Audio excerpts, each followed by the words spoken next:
तमाम बड़ी खबरें आप तक पहुंचाने का। लेकिन सबसे पहले बात करेंगे पंचायत चुनाव के लिए नए सिरे से तैयार होंगे वोटर लिस्ट और 1 जनवरी 2022 की स्थिति के हिसाब से तैयार पंचायतों का जो इलाका है, तय दायरा है, उसमें बदलाव होगा, जनसंख्या की स्थिति में बदलाव होगा।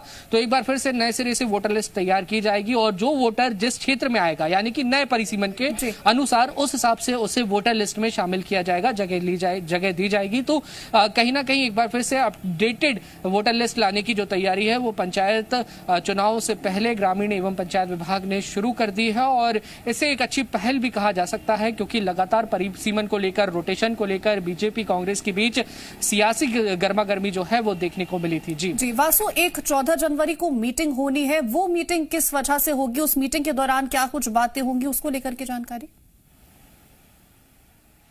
देखिए, आने वाले समय में जब भी जो चुनाव है, पंचायत चुनाव है, वो कराए जाएंगे।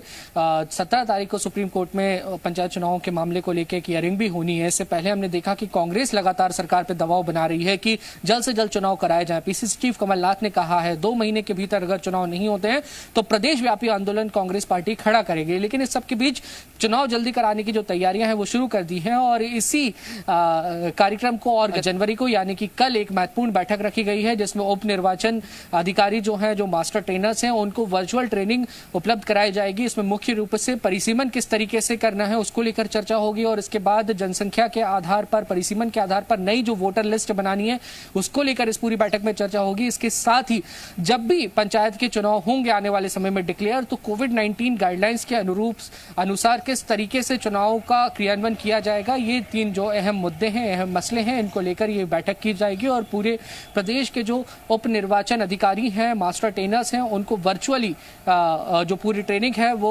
मुहैया कराई जाएगी। जी वासु, देखिए एक सवाल और है लोगों के मन में, वो ये कि जो 1200 पंचायतें बनाई गई थी 2019 में, उन पंचायतों का क्या होगा? और इसके साथ ही आरक्षण जो किए गए, क्या उन आरक्षण की प्रक्रिया को दोबारा से किया जाएगा? उन तमाम जानकारियां दीजिएगा।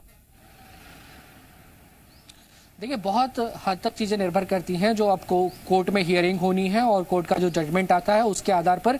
लेकिन हाँ, एक चीज तो तय है कि परिसीमन जब नए सिरे से हो रहा है तो पंचायतों की स्थिति में भी बदलाव होना संभव है, जनसंख्या के आधार पर भी और परिसीमन यानी कि क्षेत्रीय जो सीमांकन